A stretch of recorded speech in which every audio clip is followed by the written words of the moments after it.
In today's video, I'm going to teach you how to change text color on Google sites. Changing text color is a simple way to make your site more engaging, highlight important information, or match your brand colors. In this walkthrough, I'll guide you through the process step by step so you can confidently customize the look of your text. First, open your browser and go to your Google site. Make sure you're signed in to the Google account that owns or can edit the site. Once the site loads, enter the editing mode if you're not already there. Usually, you'll see an edit or pencil icon near the top of the page. Click that so you can make changes to the text on your page. Next, find the text you want to change. This might be a heading, a paragraph, or even just a single word. Click into the text area, then click and drag your mouse over the specific portion you want to adjust. You should see the text become highlighted, which means it's selected and ready to be formatted. If you make a mistake, just click again and reselect the exact words you want.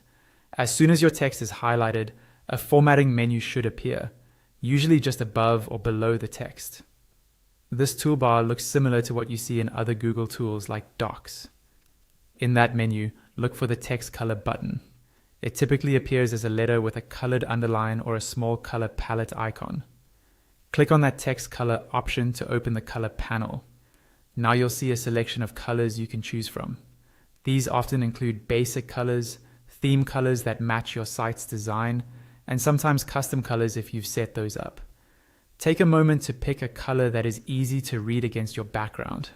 For example, use dark text on a light background and light text on a dark background to keep things accessible and legible for your visitors. When you've decided, simply click on the color you want. Once you click the color, your highlighted text will immediately update to reflect the new choice.